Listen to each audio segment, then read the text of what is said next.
Previously on Story Hoard. She steps closer with the dagger. Who are you? Who do you think I am, Momori? Momori looks at what I can only assume to be the Monarch. I think you're a wannabe, loser, dead god. And I think you're about to get your butt kicked by the same people who put you in that tomb again. Brushes past you, Momori, directly over to Sildra. Oh, Sildra, I'm so glad that you let me in. I didn't let you in. You came in. Creation and Arcana, combined into one being, will usurp time. And when that happens, everything will be different. Now that you all have the banishment bombs from Damos, the clowns, for the most part, have deserted this camp. Outside of a few key players, the majority of the clowns have quit en masse. So it's fairly quiet as you're all assembled outside of Nasti's trailer. Rami is looking at the assembled bombs as Damos waves off to head back to the medical tent. He looks down at your rather limited supply of bombs and says, all right, so we just got to make sure that this all lasts the whole way back to Hearth, and then it scratches his head. He's like, well, the idea is that we don't have to use really any of them until we get back to Hearth, and Zephyrius will hopefully be able to reverse engineer these and get us more of a supply going. Well, if anyone can do that, it'd be my teacher. All right, well, we can go on now. Nothing left to do here, right, guys? We're ready to roll out. I would love to leave. Let's I leave! don't think there's anything else for us here. Let's super leave! yeah, you guys ditch. There's really no one around to see you go, and you quickly make your way out of the clown encampment, and you manage to find where you hitched Smudge in Draga proper. Okay, we've acquired the horse. Let's go. You have your horse, you have all of your supplies, and you guys have the map that Zephyrius gave you, kind of charting out your course up to this point. And from here, if you look at the map in pinned drawings, yes, if you look at the larger map, the directions for the next leg of your journey, according to Zephyrius's instructions, is heading north from the Draga Highlands into the southern plains, where the Mixtlan outpost is, at the southernmost point of the Lost Wastes. That will be your entry point into the wastes for this leg of the journey. It's about probably like a solid day and a half's like ride from where you're at. As a quick reminder for the audience, Grace, could you explain why we're going through the waste on the way back with bombs? Yes, for the audience with your bombs. For your mission objectives for this arc, you have the banishment bombs from Nasti, as his engineering created them in a way that can harm both physical and celestial godlike beings, which is exactly what you need to take on the Evergreen Monarch, who is locked away in the Lost Wastes. I forgot that last bit. Yes, part of your assignment is to make your way through the perpetual sandstorm of the wasteland, wherein the central heart of it lies a supposedly empty gate, according to a few of the travelers you've met along your way, but which, according to the teachers, is an entry point into their sealed capital city. Now, if I'm remembering correctly, we're just supposed to be like, Safari's is like, yeah, just like swing on by and make sure that that gate is still there. Yes. And nothing bad will definitely happen to you, and you can just look at it and be like, yup, it's there, and then leave, and then go back home, and that's definitely what's going to happen. And we will leave with all 4 of the specific number of bombs that Grace chose. Exactly. Yeah, all you gotta do is make your way through, this perpetual sandstorm, ensure that this gate that's been there for, 1,000 odd years, is still there. They haven't checked in on it in a while, and it sure would be a bummer if you guys got all prepped up for a final battle and the only way into the sealed kingdom is kaput, you know? So this is just a little insurance before then to make sure that things are where they gotta be. Mhm. And you guys have the magical redwood pine rings that the teachers gave you so that you'll be ensured safe passage through the wastes themselves, because it's rough terrain, but it's a magical sandstorm that was created as a means of protecting that seal. That's admittedly gone a little out of control in, the last few hundred years. But ideally, with the rings that you've been given, the wooden rings, definitely still on all of your persons, the magic will recognize like magic, and you'll have safe passage. I don't like how many definitely's are going on in this conversation right now. A little too many definitelys. I definitely don't understand why you're hesitant. It's totally fine. Uh-huh. Everything's Definitely. gonna be Okay. great, and we'll be All home right. in like a week, and it's fine. And then we'll all live happily ever after. Well, this has been a lovely recap for our audience, and definitely not for players who have forgotten why we're here. But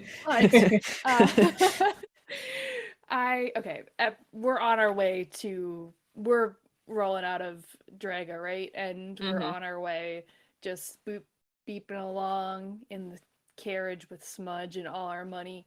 Mhm. And Momori is going to turn to these other two clowns and make a suggestion. So, these bombs, pretty cool. I like how they're gonna we're not just gonna like physically hurt you. I like how they're also like gonna like spiritually hurt you. They're definitely gonna do something. Yep. So I was thinking in my mind, we probably all don't need to head into this sandstorm to check out this gate. One of us could just go back, and I mean, it's real important that we get these bombs to the Zephyrius as soon as possible, and he can start working on them. So why don't one of us who could maybe be strong and take care of themselves while on the road go ahead and take these bombs back to Zephyrius? Mateo looks at Robbie. Someone Yeah. who maybe could take care of themselves. Kind of makes a face. Yeah, no, I'm getting them. I can take care of myself. But Thank maybe you. someone who doesn't have healing abilities who could go. Just in case, Mateo could get hurt, and then who would be here to heal him? Looks at Sildra. Momori, Mamori, are you good? I'm just saying that it would make sense to get these bombs to Zephyrius as soon as possible. And Yeah, I feel like I could totally do that really fast. Faster than anyone. Faster than all of you. Is it like getting a little sandier the more that we walk on this road? Has it always been this dusty? Do you smell that? Mamori, we bought the scarves. You can use one of the scarves if the sand's bothering you.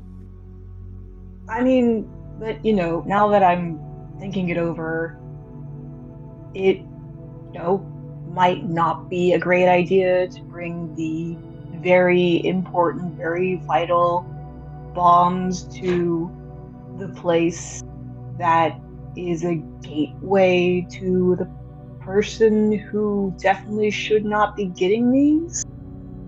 Yes. For once, I agree with Sildra. And Well, if we're talking about yes. that, we should blow up the box that's in your front pocket right now, Sildra. I could give it to Momori as well. Could you? Yes, that would be an insanely smart idea. And that would explain why Momori would need to not be here. Yes. So it's settled. Rami's eyebrows are a little bit knitted, and he's pulling out the map and looking at the room, and he says, I mean, I do agree that, probably would be best to get, these bombs up to Zephyrius as fast as possible, but the most direct route is through the waste. I mean, we were rerouted around it because, it's pretty dangerous, I guess, but technically speaking, it's a straight shot through there to the northern part of the continent. I mean, it'll probably save us. It's not a direct route if it's through a sandstorm. We have the rings that the teachers gave us. It's gonna be okay. Sandstorm-wise, anyway. Oh, Rami, by the way, there's one on Smudge's bridle for you. Awesome. Yeah, good to know. Yeah, I was a little bit curious as to, you guys all seemed very confident going through, and I just want to yeah, that's good to know. And he kind of plucks the ring off of Smudge's bridle and tries to fit it on one of his fingers. It's a little bit of a tight fit, but he manages to get his onto his pinky. I just don't think we should risk it. I think we should send someone around just in case something happens. Maybe leave one of the bombs with the squad just to make sure they're protected and safe in case something incredibly goes wrong in this perfect plan where nothing could ever go definitely wrong. I just don't think we should put all our eggs in one basket. I mean, it doesn't feel like it's a smart move. For once, the barbarian's making sense. Rude thing to call Momori, but okay. I'm not enjoying this new nickname. Not in the least. Rami's looking conflicted right now. I understand your point, but are you any safer going on your own around? Yes, I would be so much safer. You want to be by yourself with a bunch of bombs and the box? Momori, that's... Yeah. Oh. There's no issues with that. It's just a box and some punchy magic bombs. But they're punchy magic disappeary bombs. So they make the magic disappear. I mean, maybe it would help if someone else went too, split into two groups. That way, no one's on their own, I mean, if we had to, that would be fine. Silver, be real with me right now. Has that box been telling you anything? They kind of look over at Memorial like, I mean, not talking to me or anything. It just has a heartbeat. Oh god, that's not good. It has a what?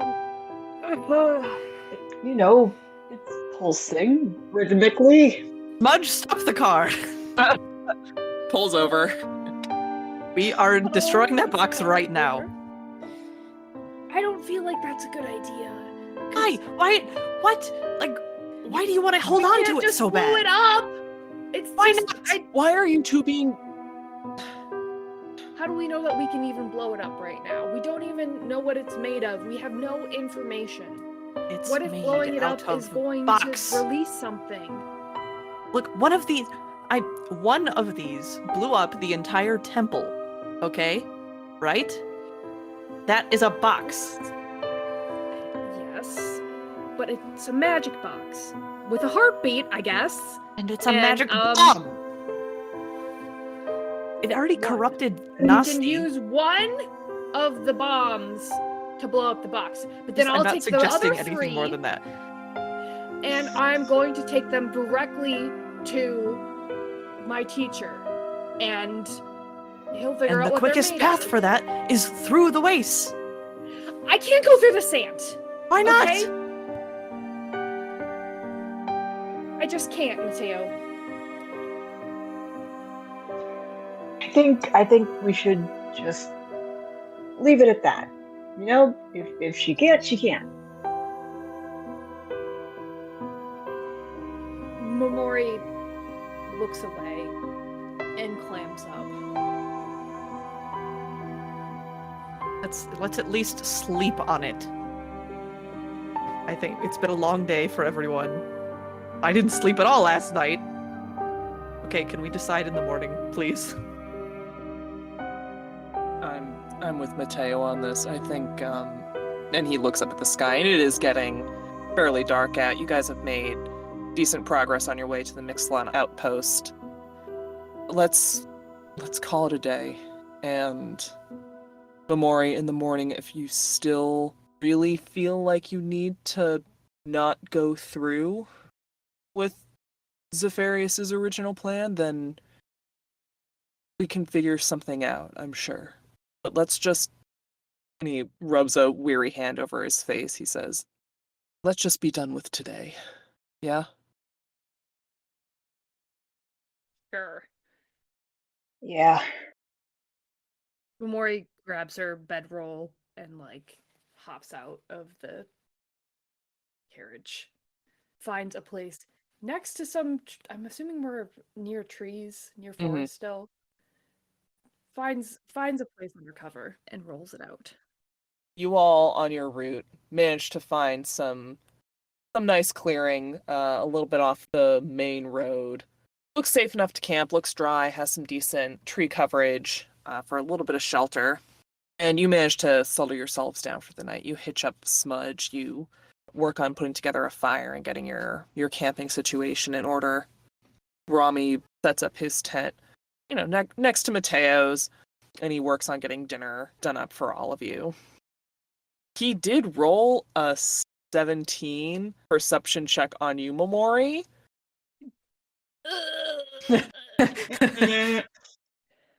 She's not doing good right now. In fact, she's a little sweaty. She does not look good. She looks like she has the flu, maybe. Mm-hmm. Yeah. He catches your eye at one point as he's getting all this put together for the night. And when you first make eye contact, you can tell he's looking at you with suspicion. Like he's looking at you harder than someone who's been traveling with you for, over a week now. Probably needs to. And then as he takes a better look at your general, physical well-being, you can see his eyes soften a little bit. And he makes his way over to you with a hot serving. No, of he soup. doesn't! Ugh. Mamori edges away. Stops as he sees you backing off, pulls a face, and then turns about face to Mateo and gives him your serving. Thanks. I'm worried about her. Yeah, me too. Mateo, you trust Mamori and Sildra, right? I've only known them for a short while. We can trust them, right?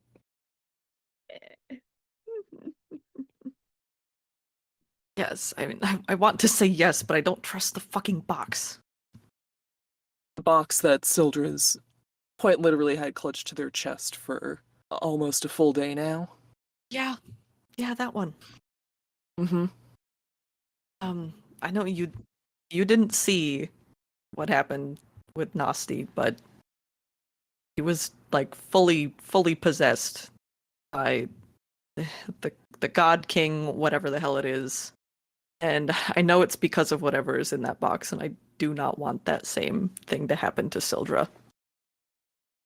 It was talking to us like we were its friends, mostly that Sildra was its friend. And now Sildra won't give up the box and is telling Mamori to take the one thing that we know can hurt it away from it. Somewhere else, somewhere we don't even know, just assuming she's going to bring it back to the teachers. Look, and he puts his serving down and starts absently fiddling with his prayer beads. He says, up to this point, I would tell you that those two are good people. Genuinely. They've been, throughout this whole time, really, really good. But if we're dealing with something that can possess and influence and already has some sort of attachment to Sildra, I think, and looks over at them. He says, I want to give them the chance to explain themselves before we have to do anything drastic, is all. I just don't see why we can't just get rid of the stupid box now. Do you think if we asked for it, Sildra would give it to us? They don't even need to give it to us. They just need to put it down on the ground somewhere a little bit farther away from people. And then we throw a bomb at it. I'm not taking it from them, okay? Like, now isn't the time for us to be trying to, like, breaking ranks. And now you can see he's getting a little bit frustrated. I don't think that anyone should be touching the box. I think it's bad enough Sildra's already touching it. I think we can reason with them. Then let's give that a try. I know we said we'd wait till morning as far as sending people here and there, but I don't feel comfortable sleeping next to that thing. Yeah, me neither. Mamori, Sildra, what have you guys been up to while these two have been chattering away? Sildra's kind of snuck over to sit by Mamori and see if she recoils from them. No. Mamori. I was about to say Mamori is looking for Sildra and crawling over to them. Mamori does not want to deal with having conversations with people. Like, Sildra. So this whole thing about, is it a mental block or can you literally not enter sandy areas? Sildra? Yeah? I don't want to talk about it. I know. And I see that Rami is looking at me and he wants me to explain. But I saw a land that was once green and lush and beautiful be consumed by sand. I saw people whose crops were once so plentiful and fertile die of starvation when those same crops refused to grow. Rice paddies that were once wet and soggy and soft beneath your feet run dry. The kind of devastation that you wouldn't want to wish on your own worst enemy. And that sand is still inside me. Like an hourglass dripping down. And I'm trying to be strong, but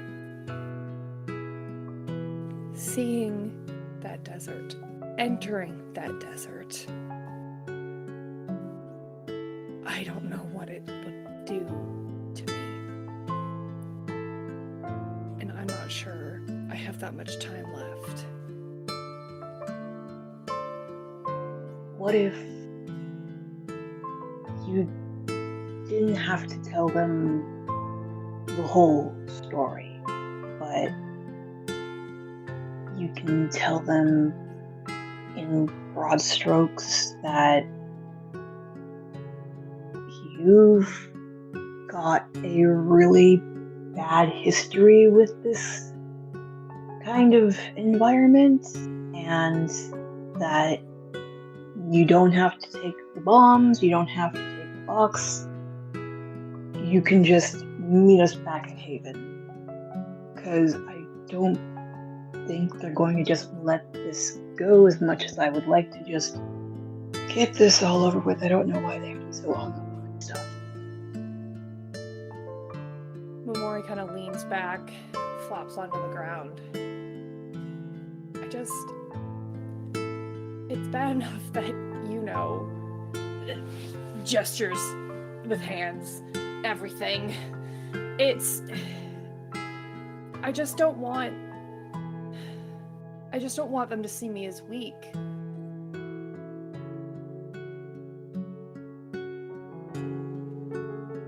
Memoriam, that's not what they're going to think. Like, knowing Mateo will be very practical about the situation. Rami, he's probably gonna have a bleeding heart, but he has that for everyone. He has that for, like, bugs from what I've heard. But That gets a laugh from Mori. but they're not gonna think you're weak because of it. Mori presses her hands against her eyes. What if I tell them and they don't understand? What if they don't believe me? Then they're stupid because you're a terrible liar. That also gets a louder laugh from Omori. Okay, well, I'll say, without getting into the whole sob story, I'll be honest. And I'll tell them that I can't be in those areas, and they don't have to send the bombs with me. I can just go back to Hearth and meet them there. I'm happy to take bombs if they want, but I don't have to, and we'll discuss it in the morning, like Rami suggested. We'll do it your way. We'll be, I don't know, honest about our feelings or something. I hate it as much as you do. Sildra, Yeah? we've got a bigger problem. Which one? The one beating inside your chest, located outside of your chest. Not your Oh, heart. please don't say it like that. Please don't. Not your heart outside of your chest. The creepy I know box. what you meant, but the phrasing. The phrasing. That's what it is. I don't know what you wanted me to call it. Yeah, The no. box. Creepy. The box Creepy that's box. acting weird. Yes, I don't know what's happening with it. I am as confused as the rest of you. It had a immediate reaction when you guys tried to touch it, and then it didn't do anything, and now it's doing stuff, but it's not the same stuff. Omori pokes the box. Please don't do that. What happens, Grace? Go ahead and make a wisdom saving throw for me. Oh my god! This isn't what I was expecting. I can't believe this, Jesus. Natty. Well, I poked it through Sildra's overalls, so it can't be that bad. That's an 11. and I just Insulating leveled up. overalls. 11 plus 2. Wait, saving throw? Yeah. That's the same. 11 plus 2, 13. Yes. That's a bad silence. She's It's thinking. not good, Grace. Yeah. Silence. She's thinking. And a mid reaction for this box to have. Yeah. 13. Lamori, you poke the box, and it's through Sildra's overall, so you're not making direct contact with it. But even that light touch is enough to fill your scent with the smell of pine and rot, and you start coughing. And you don't stop coughing for longer than you probably should. And when you spit, there's sand in it. Oh, Sildra kind of looks over to see if Mateo and Rami can see. Good question. We roll for that. Yeah. Cool. Rami rolled a 14. What are we God, doing? Rami. Perception. Stop. Okay. Wait, what's wrong? Not being perceptive. I got a 10. Okay. I just need to double check. Oh, that's a 14 plus 2, in fact. Interesting. Oh, no. That's a 16. And Mateo got a 10. Lamori, you're coughing fit is loud. Loud enough to catch the attention of Mateo and Rami in particular looks over at you with concern, and he gets up from his place and goes to bring you a canteen of water, with a hand on your back, trying to help you kind of get through this attack. Mamori kind of scoots away and coughs something into her hand, which she really surreptitiously, keeps in her hand, if you know what I'm saying. Yeah. Thank you. Rami. You okay? Did food go down the wrong pipe? Fine. Or? Yes. She wipes her hand on the grass. Just swallowed wrong. It's nothing. How are you and Mateo doing over there? You Glances back at Mateo. getting friendly? Yeah. So Mateo's just kind of like he has a lot going on in his head right now. He's taking a moment to think. Yeah, Mateo, did you walk over with Rami? No. Okay. Just making sure. Yeah, getting friendly. Rami turns a little pink, but he says, yeah, just kind of talking about what we're gonna do tomorrow. Just one day at a time. It's all we can really do. Yeah, and just, talking about the importance of being honest with ourselves and everyone involved in this, and looks at Mamori. Mamori stares down into her cup. Yes. Well, I'm glad that we'll have tomorrow morning to talk everything over after we've had a nice long rest. Right. Hey, Soldra, what's the plan with the box tonight? You're not, sleeping with that thing, are you? Can't imagine that'd I be don't all want that to. comfortable. Okay, just asking where it's gonna go tonight. Been trying to figure out other things. I haven't had a chance to think about it. And what's your interest in the box, Rami? Mamori narrows her eyes. Narrows eyes back at her. The box that you guys say contains, some incredibly powerful magic directly tied to the big evil monarch that we're supposed to be trying to, stop? That box? Yeah, I suppose I have a vested interest in making sure that thing doesn't do to us whatever it did to the Troop Master. Wild thought, right?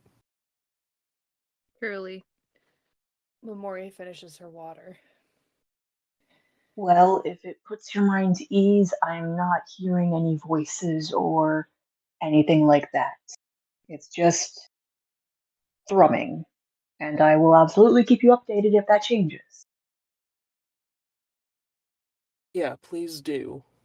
Looks between the both of you, he says, after taking a deep breath in through his nose. Look, I'm not trying to be confrontational or anything. I know we've all had a really, really long day.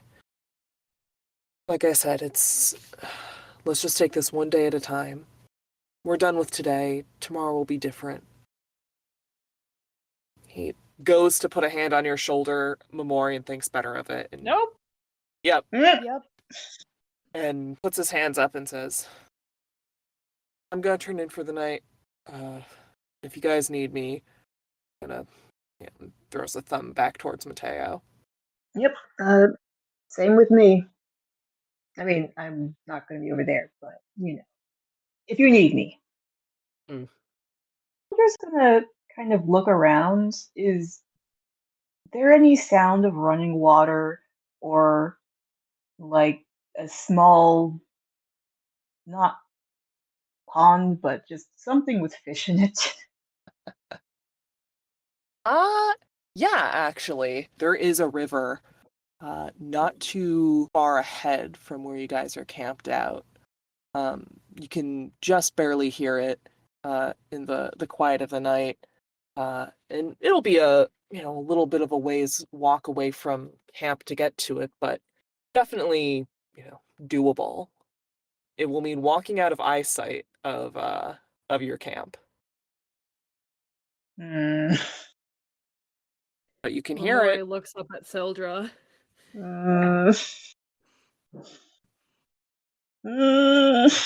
they're so torn.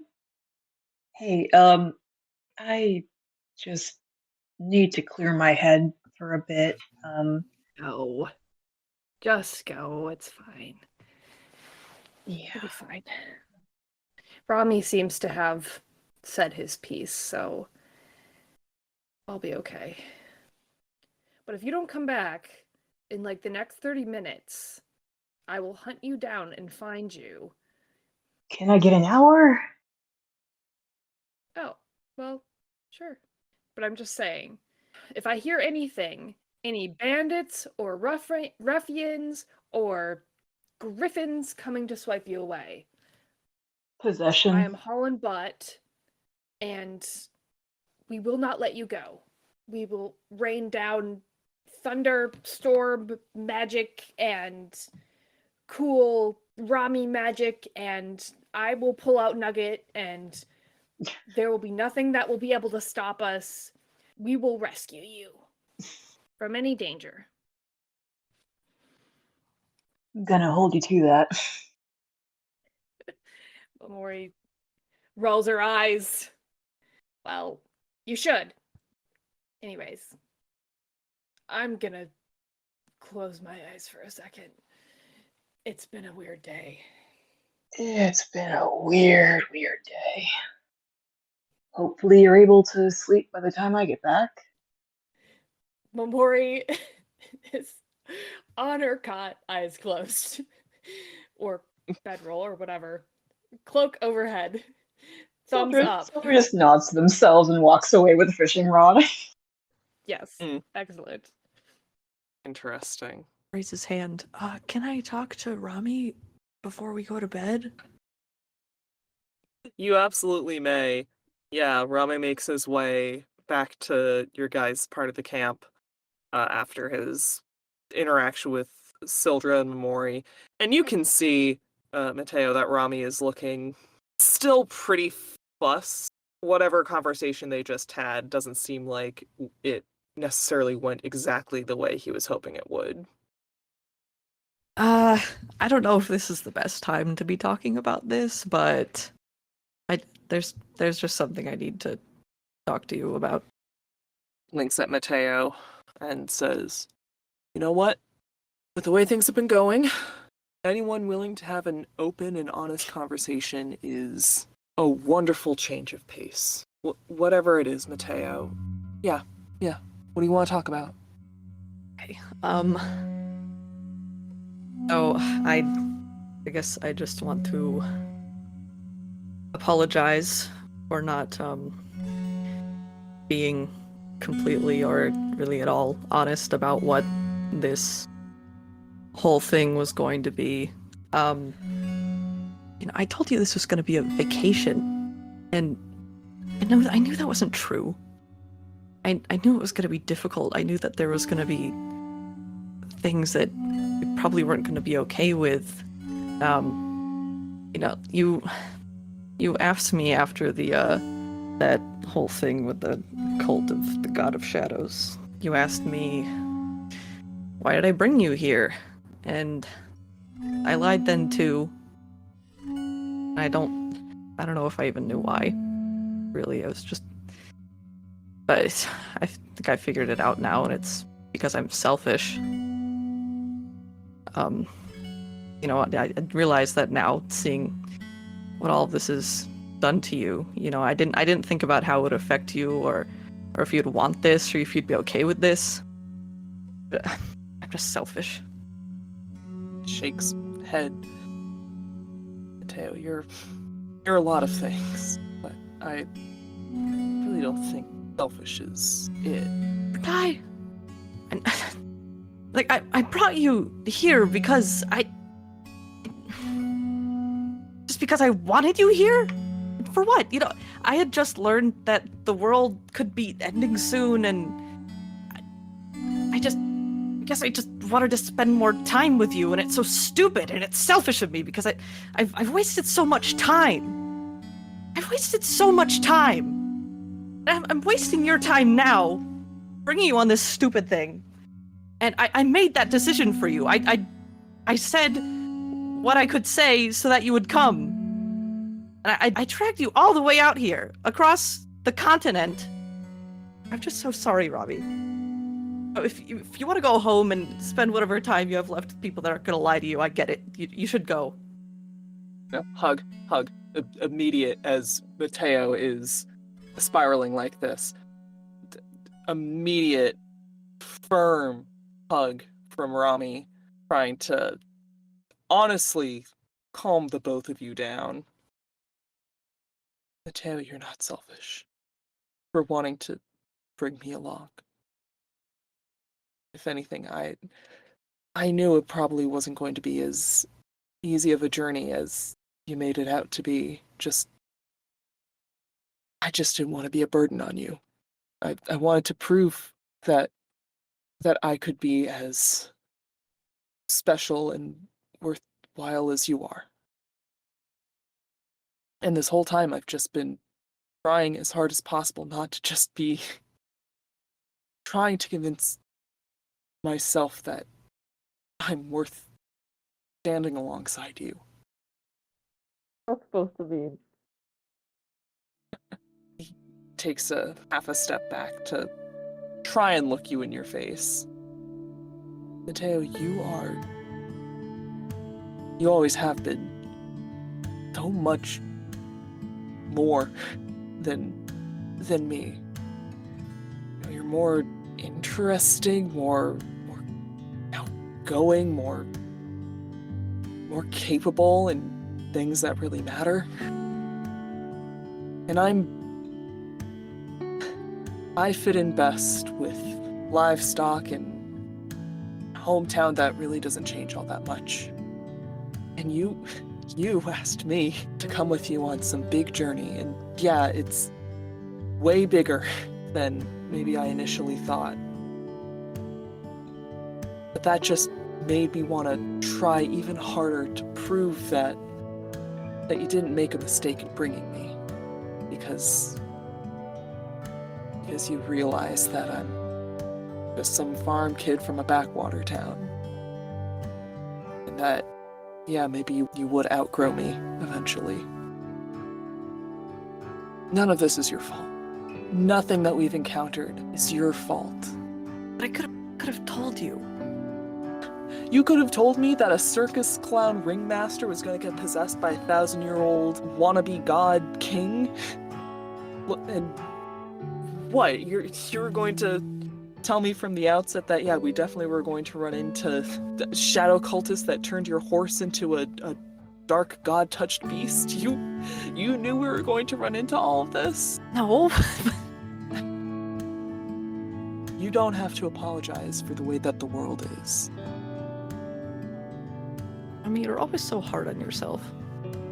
What? Whenever you talk about yourself, it's, oh, I'm just Rami. I mean, yeah, I am. I mean, you stick an antique, worn beer pitcher next to a fine glazed teacup and it's, leave the same impression, does it? What are you talking about? Time shoves him in the shoulder. Antique, you're like 6 months older than me. What are you talking about? Oh, I'm Rami. I'm from a backwater town. We're from the same town, Rami. We grew up down the street from each other. Yeah, but look at you and look at, me. You were always meant for something bigger than whatever it is I'm meant for. You were always meant to outgrow me. And that's... I could always show you the next coolest rock, or, how fun it can be to roll around in a good mud puddle, but once you kind of know that, there's not much more that I can really teach you. The other stuff. Before I met you, I'd like barely talk to anyone. Ever. It was just me and my mom and Sabir, and that was it. And my world was just a one-bedroom house. And I was so afraid of it. I was so afraid of everything. But you weren't. You weren't afraid of anything. I was afraid of thunder for a long time. It's funny, God of Storms, big thing about town, and I know, and kind of puts up ass, but he's like, I was really afraid of thunderstorms for a long time, and I would see the clouds rolling in as a kid, and it would just tie my stomach up in knots, and I would hide under my bed and just wait for the storm to pass. And I never wanted to tell you because I didn't want you to think I was, lame for being afraid of something so silly. But I got over that fear. My pop pulled me aside one day and said, I'm so afraid of the clouds that are coming because, they mean, once I see them, they meant something big and scary and unavoidable. And he told me that, I need to think of something else when I saw those storm clouds. Something more positive, I guess. And that's what I did.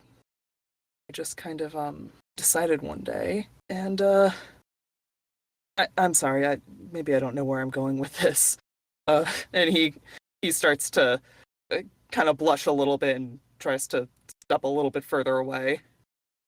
I didn't used to be afraid of thunderstorms, and things happen. People die. And now look at me. And Mateo uses shocking grasp in his hand. Not hurting anything. Just having a little bit of electricity dancing in his hand. Uh-huh. Is it safe to assume that Mateo's hair kind of poofs up from the static of it all? Maybe not a poof, but a more dramatic, gentle raise as the barometric pressure or whatever changes slightly. Anime hair. The Miyazaki hair effect. Yup. Mateo, you pull that, and Rami gives a very fond smile. He says, it's funny, the thing that I told myself to think about when I saw the storm clouds on the horizon, to stop being so afraid of them. Whenever a storm would be coming in, your hair does that and kind of gestures. I always would tell myself that your hair would start to look like storm clouds too, and that you just got really, really big one day, and that was you coming over the horizon, and they stopped being so scary. It's funny, I started to look forward to seeing them. His eyes whip up and look at him. I don't think storms are all that bad, I think sometimes they're,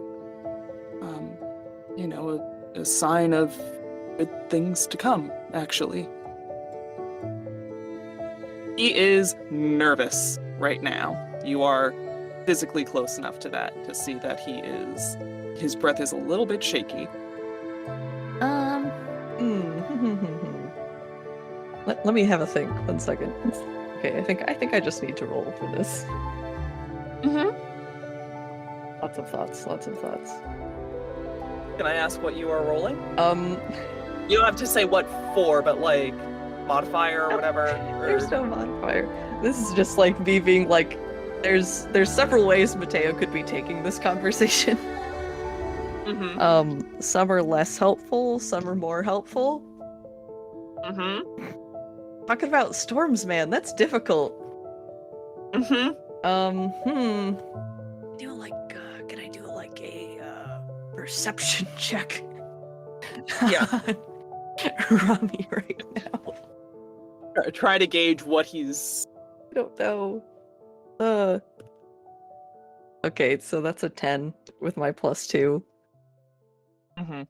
On a 10, he doesn't appear like he's trying to actively bring up Norester.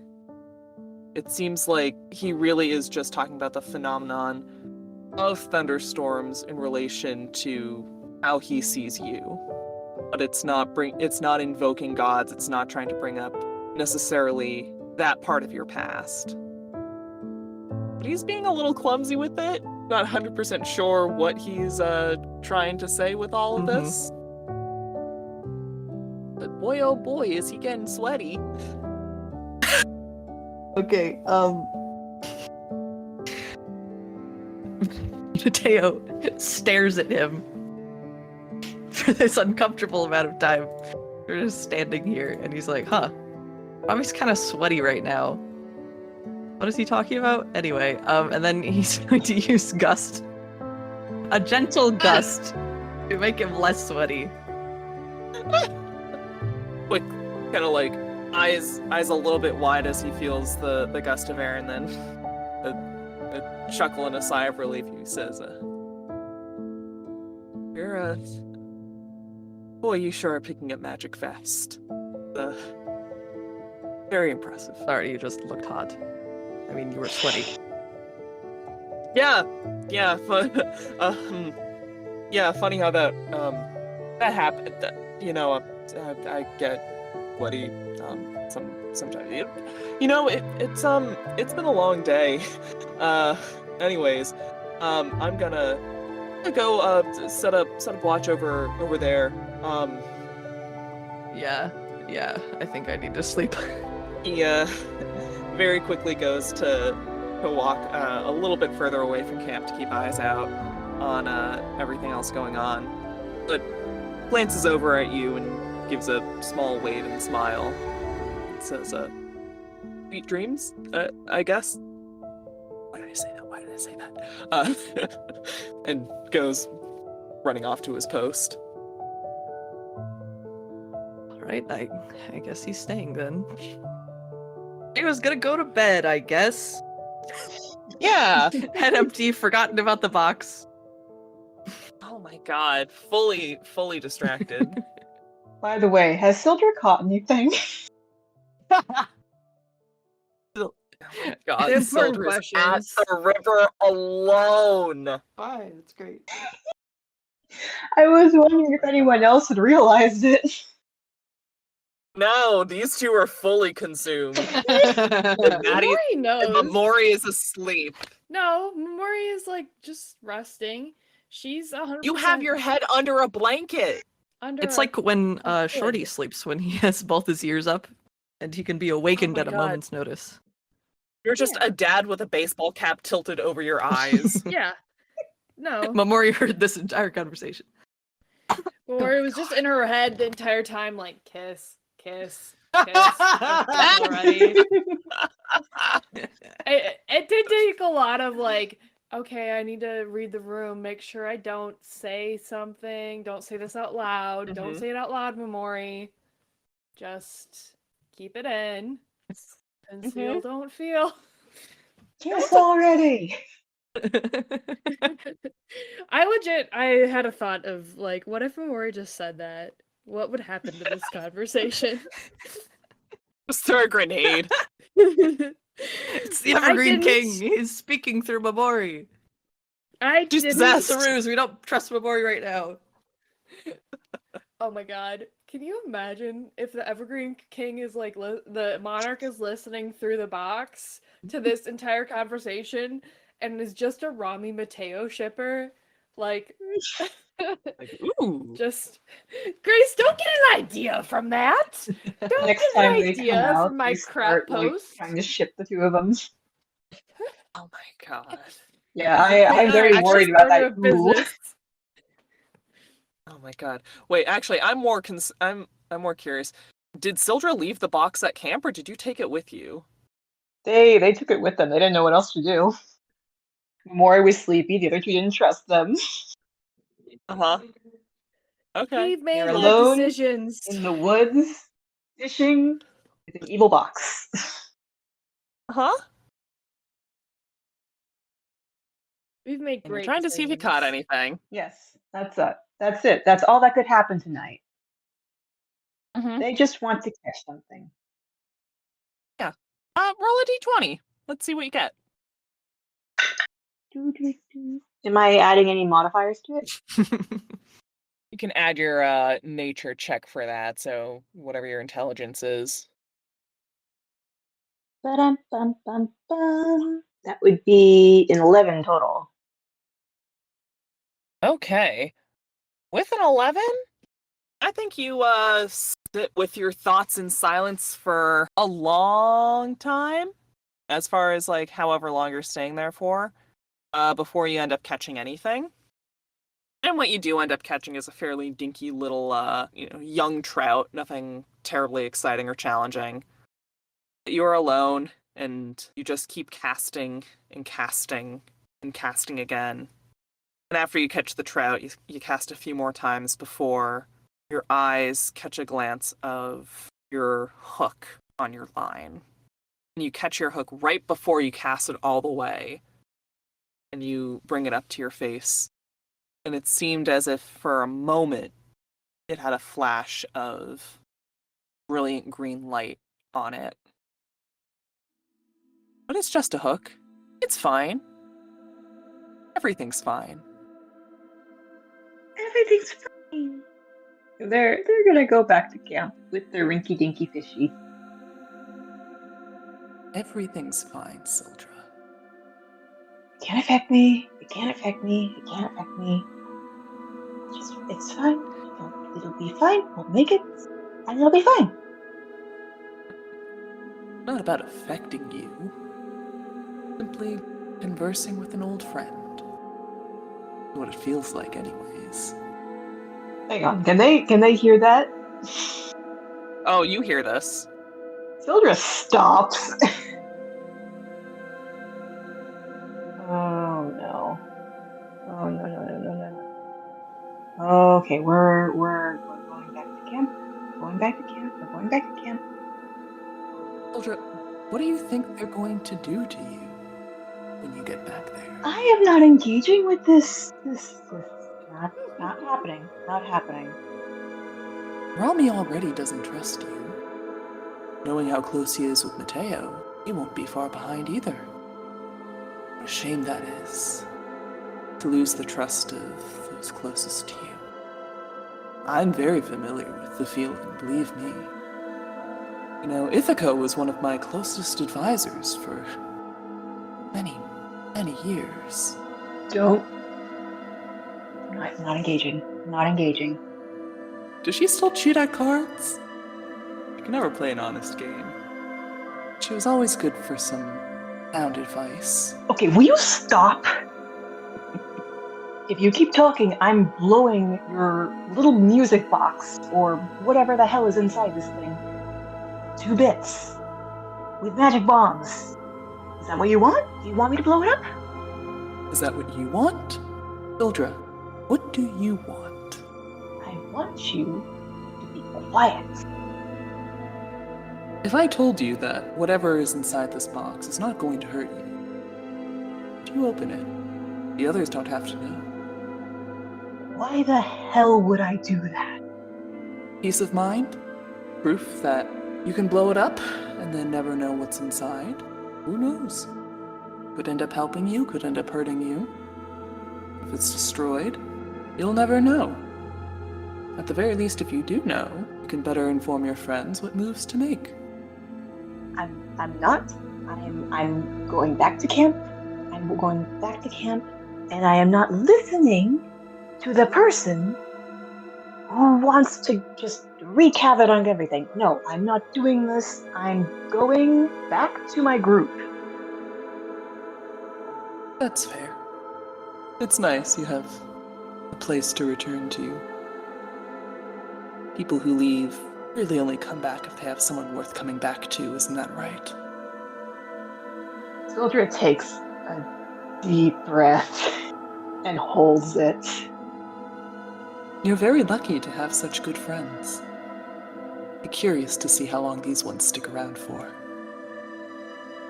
And when they do leave, I'll be waiting. Look, just because you're a desperate asshole doesn't mean I'm gonna come crawling over to you just because I can't cope with reality. I don't need friends. I have everything I need without people. And I have learned that friends are not really my area. So if they leave, it's fine. If they stay, it's fine. And if you think I am going to throw myself head over heels to you in desperation for some comfort, you are wrong. For your sake, I hope you're right. Time will tell, won't it? I suggest you get back to camp soon. People are going to start wondering where you are. Working on it. Sildra, you get back to camp, and as you round the corner, you make eye contact with Rami, who is looking at first shocked that he didn't notice you weren't at camp. Glances down and sees that you still have the box. Stares very, very hard at you. Okay, it started talking. Does Sildra say this in front of everyone? Yeah. They're Mamori sits up. not having this. They're not having this. It started what? It did what now? I was fishing, I was fine, I started heading back, and then it spoke. Rami Load up. grabs his quarterstaff and smacks it in an open palm. And he casts Zone of Truth. Yeah. Making hard eye contact with Sildra as he does so. Sildra holds out their arms and kind of looks around like, what? You think I'm lying? I want to make sure that you don't. Where is the edge of this zone? Oh, Who's everyone in is in this. Oh god, okay, Mamori's scooting, booting all the way to the edge of the zone of truth. I don't know if you can see where the zone is. How do I get out of the zone? I hate magic. You create a magical zone that guards against deception and a 15-foot radius sphere on a point of... I'm telling the gang, Okay. but Mamori's in this. Mamori doesn't know magic. Mamori doesn't know how big it is. Until the spell ends, a creature that enters the spell's area for the first time on a turn must make a charisma saving throw. On a failed save, creature can't speak deliberate lies while in the radius. So everyone make a charisma saving throw right now. Sildra That's doesn't make a not gonna be charisma good. saving throw. Sildra just accepts it. Yeah. That's a 10 minus 1. That's a whole 9. An affected creature is aware of the spell and can thus avoid answering questions to which it would normally respond with a lie. Such a creature can be evasive in its answers as long as it remains within the boundaries of truth.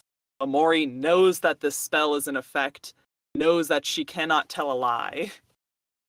Mamori shuts up. And as she goes to back away, Rami gives a stern look. So Mateo got a 21.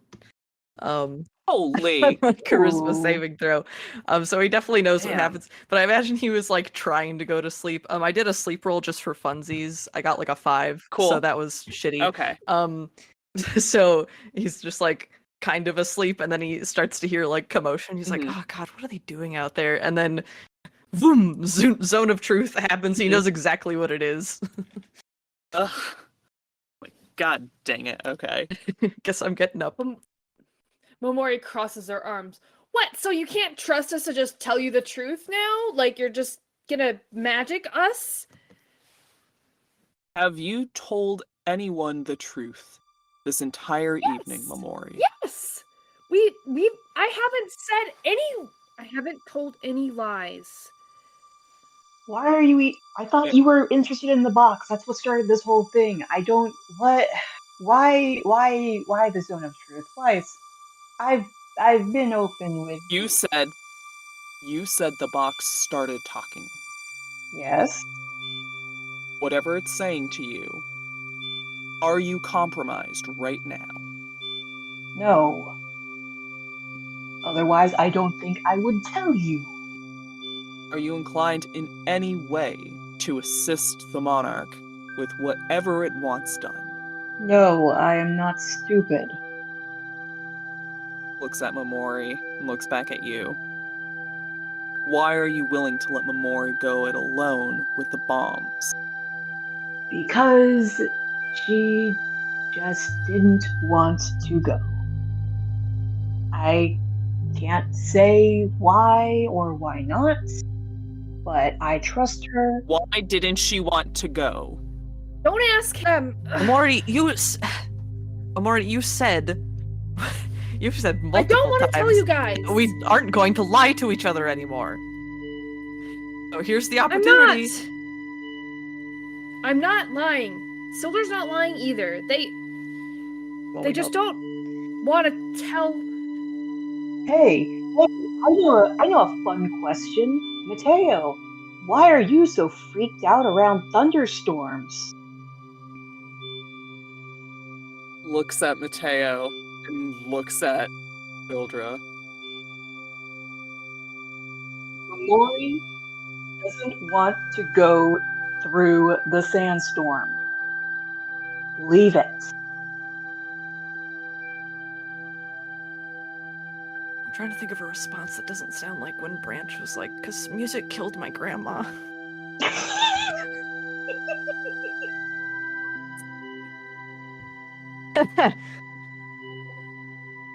I don't know. I'm a little bit gagged right now.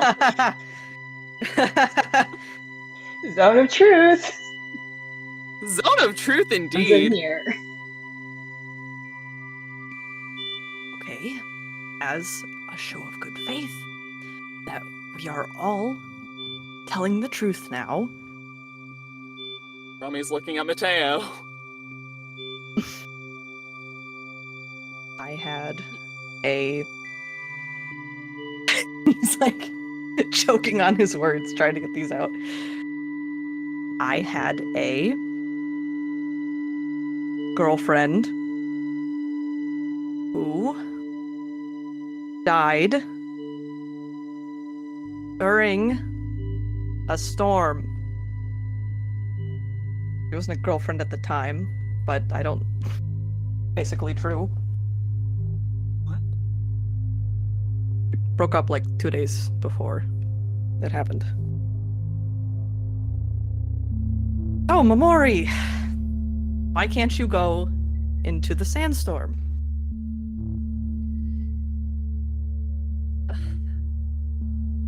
Mateo, I'm so sorry.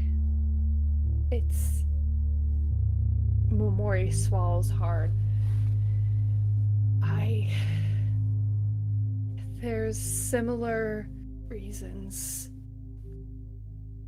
but also dissimilar reasons. Amori, what? The I can't. I understand that you can't. I understand that it's hard for you. Maybe there's some No, kind I of can't. curse going on where you can't enter a thing that you don't want to tell us about. But Momori just stares at Mateo. okay, I feel like I'm getting warmer.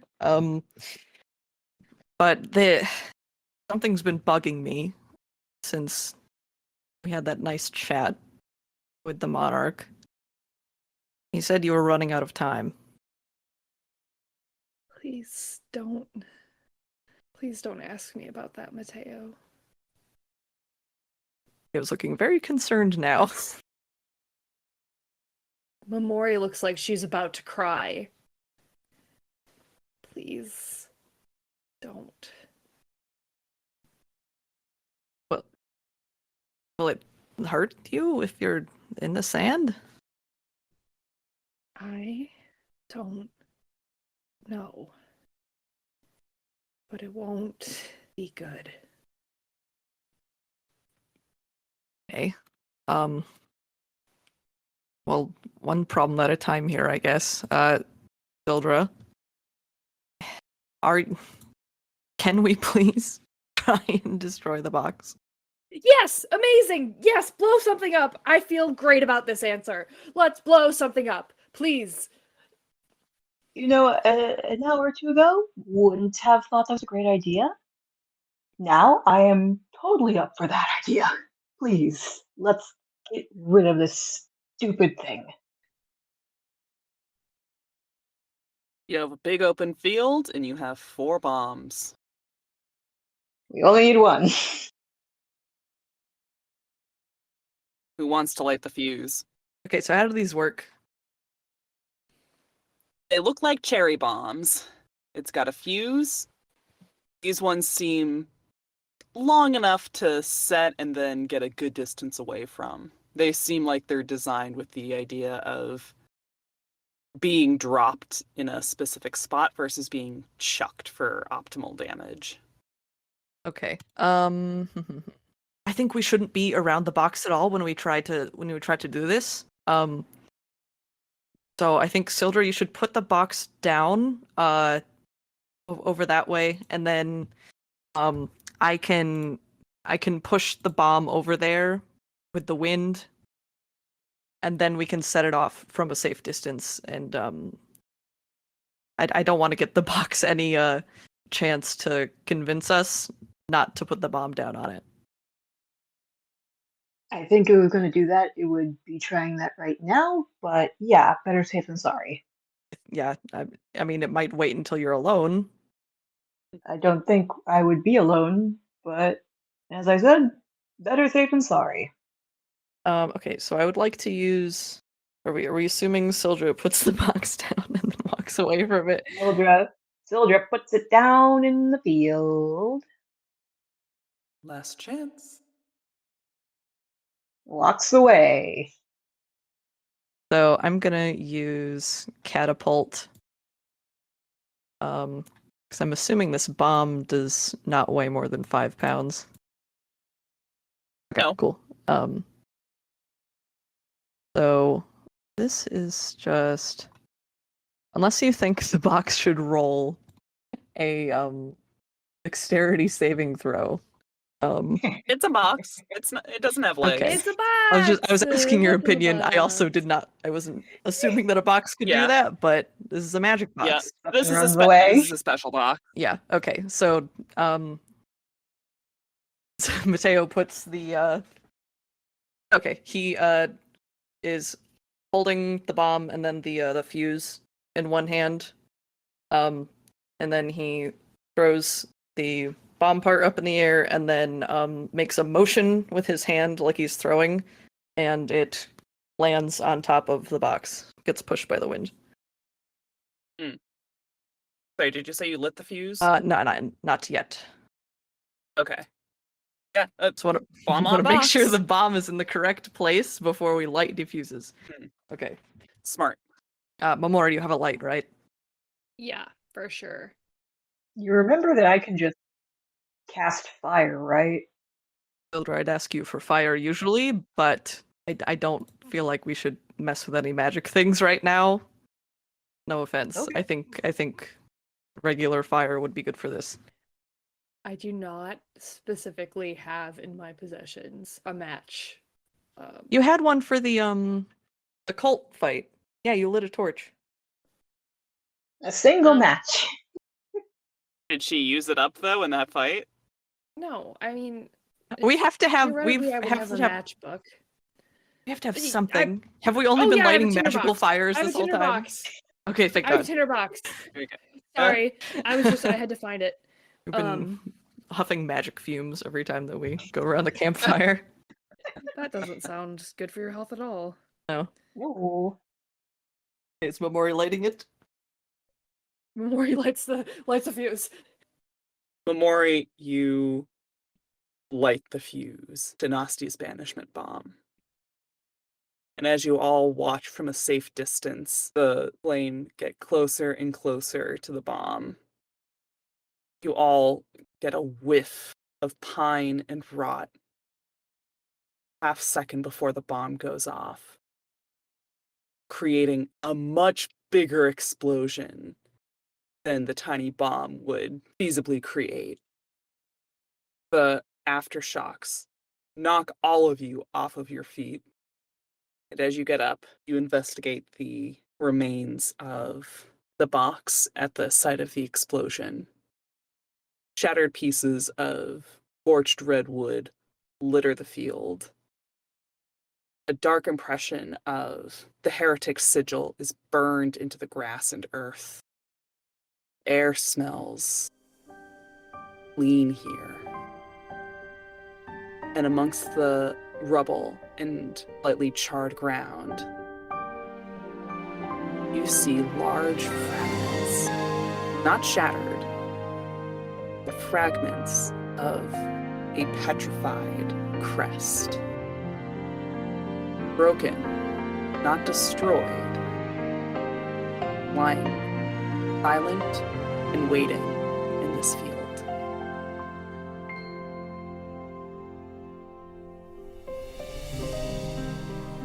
Story Hoard is produced by Grace, Maddie, Margaret, and Kev. Our theme song was written and composed by Vocal Outburst. Follow for updates and artwork on Twitter and Tumblr at StoryHoardPod, or visit our website at storyhoard.card.co. You can find all these links and more in the description of this episode.